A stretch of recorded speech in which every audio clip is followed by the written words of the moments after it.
Теме устойчивого развития арктических регионов посвящена 5-я международная конференция «Арктика-2020» в Москве. В ее работе принимают участие представители 9 арктических субъектов, где проживают более 2 миллионов человек.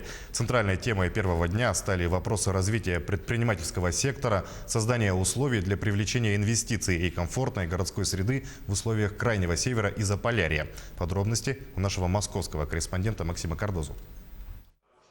Ни для кого не секрет, арктическая повестка стала трендом государственной политики России. Так, в арктической зоне с 2020 года будет создан особый экономический режим. В Госдуму внесен пакет законопроектов, предусматривающий систему налоговых преференций для инвесторов. Любой зарегистрированный в Арктике предприниматель, который готов реализовать новый инвестпроект и создавать новые рабочие места, вложив не менее 10 миллионов рублей в любую территорию арктической зоны, получит статус резидента и льготный режим налогообложения.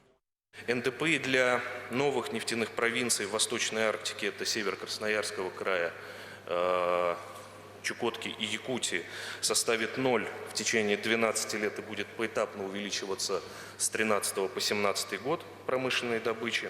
И по оценкам Минэнерго, только эти налоговые льготы запустят реализацию в Арктике 9 крупнейших экономических проектов с объемом инвестиций 15 триллионов рублей.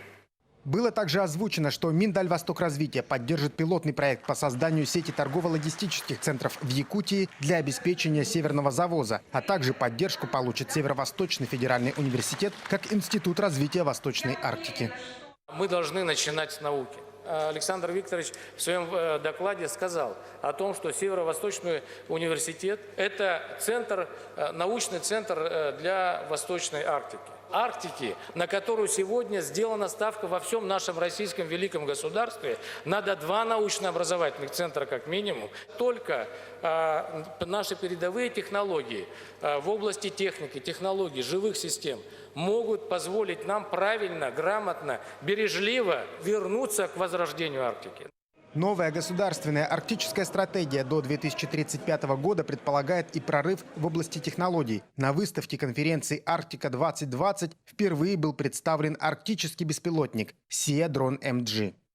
Аппарат полностью герметичен, то есть отвечает требованиям IP67 для того, чтобы работать на море, при соляном тумане. Есть возможность посадки на воду, достаточно устойчивая работа в арктических условиях. Это позволяет ему летать не 30-40 минут, а 3-4 часа, в том числе и вот с полезной нагрузкой. Сейчас планируется как раз испытание с георадаром для измерения толщины льда на озере Лабынкыр.